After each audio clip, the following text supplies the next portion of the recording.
नमस्कार दोस्तों, study speed में आपका स्वागत है। आशा करता हूँ कि दोस्तों आप लोग अच्छे होंगे। और ये ख़ास हिंदी हम लेकर आए हैं उन विद्यार्थियों के लिए जो बीएड प्रवेश परीक्षा के लिए एग्ज़ाम देने की तैयारी कर रहे हैं। जैसा कि आप लोग जानते होंगे कि एग्ज़ाम डेट घोषित कर दिया गया है, 29 जुलाई को एग्ज़ाम होना तय है। कब है एग्ज़ाम? 29 जुलाई को। जैसा कि गिना चुना दिन पूरा लगभग देखा जाए मोटा मोटा तो 1 महीने का टाइम बचा हुआ है। तो अगर आप सरकारी कॉलेज लेना चाहते हैं, अच्छा रैंक हासिल करना चाहते हैं, तो दोस्तों ये वीडियो आपके लिए बहुत ही हेल्पफुल होगा। तो हम डे बाय डे इसको डिस्कस करेंगे। सबसे पहले हम डिस्कस करेंगे पहले भाषा और व्याकरण, उसके बाद शब्द विचार, उसके बाद शब्द रूपांतरण, इसमें लिंग, वचन, कारक, काल, वाच्य। उसके बाद आएगा पथ परिचय। दोस्तों जैसा अगर हमारे पास ज़्यादा टाइम रहेगा तो उम्मीद करूँगा कि छोटा छोटा वीडियो बने ताकि आप लोग देख सकें और उस चीज़ों को समझ सकें। और दोस्तों इसमें एमसीक्यू भी करवाया जाएगा जो आपकी परीक्षा के लिए बहुत ही हेल्पफुल साबित होगा। और उम्मीद करता हूँ कि ये आपके लिए जो है आपकी परीक्षा के लिए बहुत ही हेल्प हो, आपकी परीक्षा के लिए बहुत ही अच्छा साबित होगा। और ये खासकर पीडीएफ जो है आपके लिए बनाया गया है। और तो इसी फिर हम उसके बाद छठे नंबर पे आते हैं, संधि चलेगी, फिर समास एवं समास परिभाषा, उसके प्रकार, फिर उपसर्ग, फिर प्रत्यय परिभाषा, प्रकार एवं कृदंत पद्धति, फिर उसके बाद आता है अर्थ विचार, शुद्ध वर्तनी, शब्द शक्ति, वाक्य विचार, विराम चिन्ह, मुहावरे। जैसा कि दोस्तों उसके बाद अलंकार परिभाषा। अलंकार की भूमिका बहुत ही महत्वपूर्ण होती है दोस्तों, इसलिए हम लास्ट में ले आ रहे हैं ताकि आपको ताज़ा ताज़ा रहे। और अलंकार से कम 8-10 क्वेश्चन तो पूछ ही लिए जाते हैं, कम से कम 4 क्वेश्चन तो मान के चलिए। उसके बाद आता है पत्र लेखन। तो चलिए शुरू करते हैं। दोस्तों आज का टॉपिक है भाषा। आज का टॉपिक है भाषा और व्याकरण। भाषा और व्याकरण। दोस्तों जैसा कि आप लोगों को पता होगा कि सामाजिक प्राणी होने के नाते मनुष्य को परस्पर सर्वदा विचार विनिमय करना पड़ता है। यानी कि जो मनुष्य हैं वो अपने विचार को आदान प्रदान करते रहते हैं एक दूसरे से। कभी वह सिर हिलाने या संकेतों के माध्यम से अपने विचारों या भावों को प्रयुक्त कर देता है, तो कभी उसे ध्वनियों, शब्दों एवं वाक्यों का सहारा लेना पड़ता है। इस प्रकार यह प्रमाणित है कि भाषा एकमात्र ऐसा साधन है जिसके माध्यम से मनुष्य अपने हृदय के भाव एवं मस्तिष्क के विचार दूसरे मनुष्यों के समक्ष प्रकट कर सकता है। और इस प्रकार समाज में पारस्परिक जुड़ाव की स्थिति बनती है। यदि भाषा का प्रचलन न होता तो बहुत संभव है कि मनुष्य इतना भौतिक, वैज्ञानिक एवं आत्मिक विकास भी नहीं कर पाता। भाषा न होता तो मानव अपने सुख दुख का इजहार भी नहीं कर सकता। भाषा के अभाव में मनुष्य जाति अपने पूर्वजों के अनुभवों से लाभ नहीं उठा सकता। दोस्तों आपको एक सजेशन है, जैसे आप ये वीडियो नहीं देखना चाहते हैं तो आप अपने कान में ईयरफोन लगाकर और ये केवल आवाज़ ही सुन सकते हैं। तो अगर आप आवाज़ ही सुनते हैं तो भी आपके लिए ये वीडियो बहुत ही कारगर साबित होगा। फिर आगे है भाषा शब्द संस्कृत के भाषा से व्युत्पन्न है। यानी कि जो भाषा है वह संस्कृत के भाष्य से उत्पन्न हुआ है। किससे? संस्कृत के भाष्य शब्द से व्युत्पन्न हुआ है। भास धातु से अर्थ ध्वनित होता है, प्रकट करना, जिस माध्यम से हम अपने मन के भाव एवं मस्तिष्क के विचार बोलकर प्रकट करते हैं, उसे भाषा की संज्ञा दी गई है। भाषा मनुष्य की पहचान होती है। भाषा ही मनुष्य की पहचान होती है। दोस्तों जैसे हम कुछ बोलते हैं तो अब जैसे हम कुछ बोल रहे हैं, आप कुछ बोलेंगे तो हम हमारी आवाज़ अलग होती है, और मतलब दुनिया में जितने भी इंसान होते हैं उनकी एक अलग पहचान होती है, उनकी आवाज़ की एक अलग पहचान होती है। तो उसके व्यापक स्वरूप के संबंध में कहा जा सकता है कि भाषा वह साधन है। दोस्तों अब मेन पॉइंट यहाँ आता है, भाषा वह साधन है जिसके माध्यम से भाषा वह साधन है जिसके माध्यम से हम सोचते समझते हैं और अपने भावों और विचारों को व्यक्त करते हैं। यानी कुल कहने का अर्थ यह है कि भाषा वह साधन है जिसके माध्यम से हम सोचते हैं और अपने विचारों और अपने भावनाओं को व्यक्त करते हैं, उसे भाषा कहते हैं। परिवर्तन प्रकृति का नियम है। जैसा कि दोस्तों आप लोग जानते हैं कि हमेशा हर क्षण, अब कौन किसे पता था कि कोरोना महामारी आ जाएगी, तो पल भर में कौन कब कहाँ कैसे हो जाए। तो वही कि परिवर्तन प्रकृति का नियम है। समय के साथ साथ भाषा में भी परिवर्तन आता रहता है। तो जैसे जैसे समय बीतता है वैसे वैसे भाषा में भी परिवर्तन आता रहता है। इसी कारण संस्कृत, पाली, प्राकृत, अपभ्रंश आदि आर्य भाषाओं के स्थान पर आज हिंदी, यानी कि जो हमारी हिंदी है वह संस्कृत, पाली, प्राकृत, अपभ्रंश आदि आर्य भाषाओं के स्थान पर आज हिंदी, राजस्थानी, गुजराती, पंजाबी, सिंधी, बंगला, उड़िया, मराठी अनेक भाषाएं प्रचलित हैं। भारत की राजभाषा हिंदी स्वीकार की गई है, यानी कि भारत की जो राजभाषा है वह हिंदी स्वीकार की गई है। दोस्तों अब आता है वर्ण विचार। वर्ण विचार किसे कहते हैं? अब तक हम हिंदी भाषा के बारे में थोड़ा बेसिक जानकारी लिए हैं। अब आता है वर्ण विचार। तो वर्ण विचार किसे कहते हैं? किसी भाषा के व्याकरण ग्रंथ में इन तीन तत्वों की विशेष एवं आवश्यक रूप से चर्चा विवेचना की जाती है। यानी कि किसी भाषा के व्याकरण ग्रंथ में इन तीन तत्वों की विशेष एवं आवश्यक रूप से चर्चा विवेचना की जाती है। जैसे पहला है वर्ण, शब्द, वाक्य।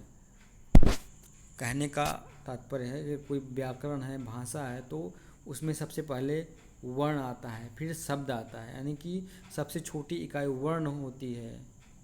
फिर वर्ण से कई वर्ण मिलाकर शब्द बनता है और कई शब्द मिलाकर वाक्य बन जाते हैं। हिंदी विश्व की सभी भाषाओं में सर्वाधिक वैज्ञानिक भाषा है। हिंदी में 44 वर्ण हैं। कितने वर्ण हैं? हिंदी में 44 वर्ण हैं। 44 वर्ण हैं जिन्हें दो भागों में बांटा गया है, स्वर और व्यंजन। कुल 44 वर्ण हैं जिन्हें दो भागों में बांटा गया है, स्वर और व्यंजन।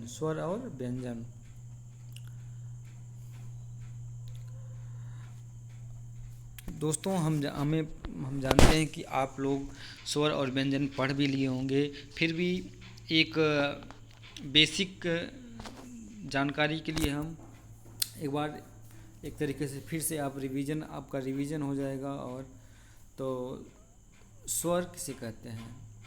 ऐसी ध्वनियाँ जिनका उच्चारण करने में अन्य किसी ध्वनि की सहायता की आवश्यकता नहीं होती, यानी कि वो इकलौते होते हैं, उनको किसी भी स्वर की सहायता नहीं चाहिए होती है, वो केवल इकलौते होते हैं, वो अपने आप में 100% होते हैं, उन्हें स्वर कहते हैं। स्वर कुल 11 होते हैं। दोस्तों कभी कभी पूछ लिया जाता है एग्जाम की हमारे स्वरों की संख्या कितनी है, तो यहाँ पर स्वरों की संख्या कुल 11 है। कितनी है? स्वरों की संख्या कुल 11 है। 11 है। पहला है अ, आ, ई, उ, ए, ऐ, ओ, औ, री। इन्हें दो भागों में बांटा जा सकता है।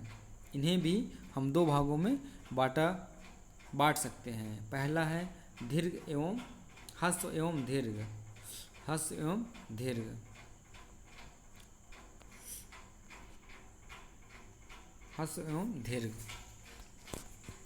इसके बाद अब हम जानेंगे ह्रस्व और दीर्घ किसे कहते हैं। जिन स्वरों के उच्चारण में अपेक्षाकृत कम समय लगे, यानी कि जो उच्चारण, जैसे हम अ कहते हैं, इसमें कोई मात्रा नहीं है और कम समय में हो जाता है तो इसे ह्रस्व स्वर कहते हैं। तो जिन स्वरों के उच्चारण में अपेक्षाकृत कम समय लगे उन्हें ह्रस्व स्वर, एवं जिन स्वरों को बोलने में अधिक समय लगे उन्हें दीर्घ स्वर कहते हैं। उन्हें दीर्घ स्वर कहते हैं। इन्हें मात्रा द्वारा भी दर्शाया जाता है। इन्हें मात्रा द्वारा भी दर्शाया जाता है। ये दो स्वरों को मिलाकर बनते हैं। जो दीर्घ स्वर होते हैं वो दो स्वरों के मेल से बनते हैं, जबकि जो ह्रस्व स्वर होते हैं वो केवल सिंगल होते हैं। अतः इन्हें संयुक्त स्वर भी कहते हैं। और जैसे आ, ई, उ, यानी कि आपका जो आ बना है, आ प्लस आ, तब जाके आ बना, यानी कि ये दीर्घ स्वर हो जाएगा। और स्वरों की मात्रा आगे हम देखते हैं। जैसे अ है, कोई मात्रा नहीं है, तो क्या है ये ह्रस्व स्वर है। अब यहीं आ मात्रा है, यानी कि हमें बोलने में ज़्यादा समय ले रहा है तो वो दीर्घ स्वर हो जाता है। कुल मिला के मोटा मोटा आप लोग समझ ही गए होंगे कि जिन स्वर में कोई मात्रा नहीं होती है, केवल सिंगल होते हैं, जैसे आपका हो गया अ, उ, री, ये ह्रस्व स्वर हैं। बाकी जिनमें अगर मात्रा मिला दिया जाए वह दीर्घ स्वर हो जाते हैं। अब आगे चलते हैं दोस्तों, व्यंजन किसे कहते हैं। अभी हमने स्वर पढ़ा, अब हम पढ़ेंगे व्यंजन। जो ध्वनियाँ स्वरों की सहायता से बोली जाती हैं उन्हें व्यंजन कहते हैं। जब हम क बोलते हैं तो उसमें आ की मात्रा मिली रहती है। जैसे ये क हो गया, क, उसमें हम आ की मात्रा मिली हुई होती है। क वर्ग में अ की मात्रा, जैसे क, ख, ग, घ, अ की मात्रा मिली हुई है। जैसे च, ट, त, प, तो है इसमें सभी में कुल मिला के जिन व्यंजन में स्वरों की मात्रा मिली होती है उन्हें व्यंजन कहते हैं। यानी कि जो ध्वनियाँ स्वरों की सहायता से बोली जाती हैं उन्हें व्यंजन कहते हैं। जब हम क बोलते हैं तो उसमें क और अ मिला होता है। एक तरीके से वह हिडन होता है, वह छुपा हुआ होता है। इस प्रकार हर व्यंजन स्वर की सहायता से ही बोला जाता है। इन्हीं 5 वर्गों तथा स्पर्श, अंतस्थ, ऊष्म व्यंजन में बांटा गया है। दोस्तों, इन्हीं 5 वर्गों में बांटा गया है। बहुत बार एग्जाम में पूछ लिया जाता है कि अंतस्थ व्यंजन कैसे कहते हैं, स्पर्श व्यंजन कैसे कहते हैं, ऊष्म व्यंजन किसे कहते हैं। तो इस तरह के व्यंजन पूछ लिए जाते हैं। तो जैसा कि इसे 5 भाग में डिवाइड किया गया है। पहला है क से लेकर प वर्ग, इसे स्पर्शी व्यंजन कहते हैं या स्पर्श व्यंजन कहते हैं। क से लेकर प वर्ग तक ये स्पर्श व्यंजन होते हैं। जैसा कि ये यहाँ पे दिया गया है, ये स्पर्श व्यंजन है।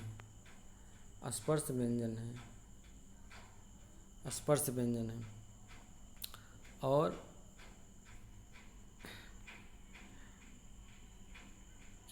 आप लोग समझ गए होंगे कि स्पर्श व्यंजन यानी कि क वर्ग से लेकर प वर्ग तक। और अंतस्थ व्यंजन, आपका अंतस्थ व्यंजन है य, र, ल, व, इसे अंतस्थ व्यंजन कहते हैं। और ऊष्म व्यंजन जो है स, ख, स, ह यह ऊष्म व्यंजन है। और संयुक्त अक्षर यानी कि दो अतिरिक्त व्यंजनों के मेल से जो तीसरा शब्द बनता है उसे संयुक्त व्यंजन कहते हैं। जैसे आपका क्ष और सॉरी यानी कि जो आपका क्ष बनता है, क्ष वाला क्ष बनता है वह क और खटकोड़ वाला स मिलकर तब जाके यह तीसरा वर्ड बनता है। उसी तरह त्र जब बनता है तो त और र, ज्ञ बनता है तो ज और इ। ये ऐसे क्वेश्चन पूछ लिए जाते हैं, आपको विशेष ध्यान देना चाहिए। जो संयुक्त अक्षर होते हैं उससे विशेष ध्यान देना चाहिए। आगे चलते हैं। अब एक बात आपको अच्छे से जान लेनी चाहिए कि परीक्षा में 100% पूछ लिया जाता है कि हिंदी वर्णमाला में कुल 11 स्वर होते हैं, 33 व्यंजन होते हैं। यानी कि कुल अगर देखा जाए तो कुल वर्णों की संख्या 44 है, जिसमें 3 संयुक्त अक्षर हैं। अब वर्णों के उच्चारण स्थान। भाषा को शुद्ध रूप में बोलने और समझने के लिए विभिन्न वर्णों के उच्चारण स्थानों को जानना आवश्यक है। तो वर्ण और उच्चारण मतलब कि कौन सा वर्ण और उसका उच्चारण कैसे किया जाता है। जैसे कंठ से किया जाता है कि तालु से किया जाता है, तो इस तरह से। तो जैसे हम अ, आ और क वर्ग और विसर्ग, इसे कंठ, कोमल, तालु यानी कि एक तरीके से ये कंठ जो है ध्वनियाँ हैं। हम कंठ का इस्तेमाल करके इस ध्वनि का उच्चारण करते हैं। आगे है ई, च वर्ग और यस, यह तालु से इसी एक तरीके से तालव्य कहते हैं। फिर आता है री, ट और र, स, ये मूर्धा है, इसे मूर्धन्य कहते हैं। री, त वर्ग, ल, स, इसे दंत कहते हैं, दंत्य। उ, प वर्ग, इसे ओष्ठ, जो ओष्ठ पे आके टिके उसे ओष्ठे कहते हैं। अंग, ञ, अड़ा, न, म, इसे नसिका यानी कि जो हम नाक से बोलते हैं उसको नासिक क्या नसिका कहते हैं। और ए देखिए कंठ का इस्तेमाल हो रहा है।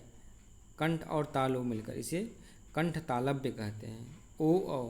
कंठ, कंठ भी इस्तेमाल हो रहा है और ओठ भी गोल हो रहा है, तो इसे कंठ ओष्ठ्य कहते हैं। यानी कंठ और ओष्ठ के मिलाकर बनने वाले वर्ण को कंठोष्ठ्य कहते हैं। व यह दंत ओष्ठ है, दंत और ओष्ठ को मिलाकर बन रहा है, इसे दंतोष्ठ्य कहते हैं। हाँ, यह स्वर यंत्र है, अलिज्वा, हाँ। तो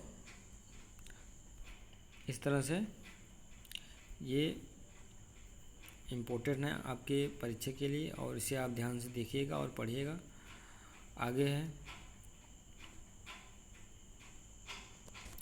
अनुनासिक ध्वनियों के उच्चारण में वर्ण विशेष का उच्चारण स्थान के साथ साथ नासिका का भी योग रहता है। अतः अनुनासिक वर्णों का उच्चारण स्थान उस वर्ग का उच्चारण स्थान और नसिका होगा। जैसे आ में कंठ और नसिका दोनों का उपयोग होता है, अतः इस उच्चारण स्थान कंठ नसिका होगा।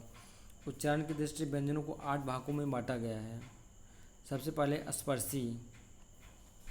तो स्पर्शी किसे कहते हैं? जिन व्यंजनों के उच्चारण में फेफड़ों से छोड़ी जाने वाली हवा वाद्य यंत्र के किसी अवयव को स्पर्श करती है फिर बाहर निकलती है, तो उसे व्यंजन स्पर्शी कहते हैं। यह क वर्ग से लेकर प वर्ग तक होता है, जैसे हमने ऊपर डिस्कस किया।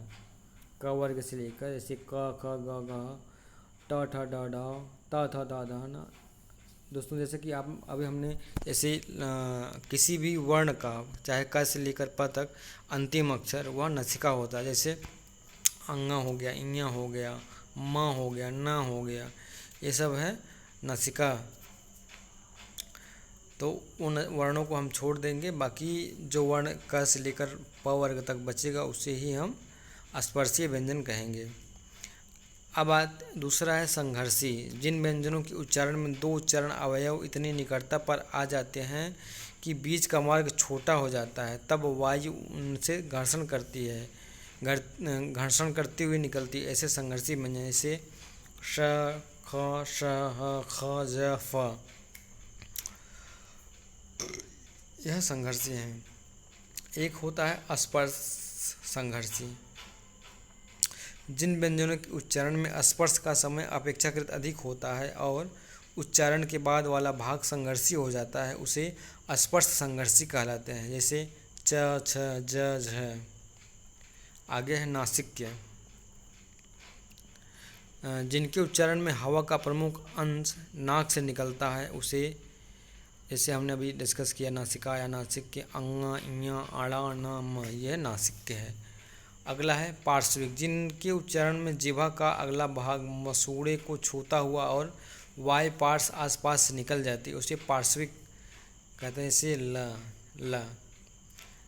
छठवां है प्रकंपित। जिन व्यंजनों के उच्चारण में जिह्वा को 2-3 बार कंपन करना पड़ता है, वे प्रकंपित कहलाते हैं। जैसे र।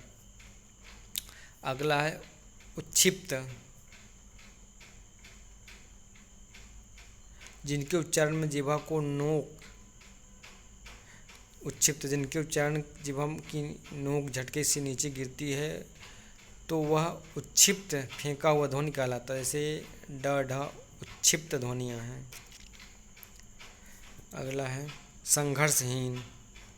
जिन ध्वनियों के उच्चारण में हवा बिना किसी संघर्ष के बाहर निकल जाती है, उसे संघर्षहीन ध्वनियाँ कहलाती है। जैसे य, व, इनके उच्चारण में स्वरों से मिलता जुलता प्रयत्न करना पड़ता है, इसलिए इन्हें अर्धस्वर भी कहते हैं।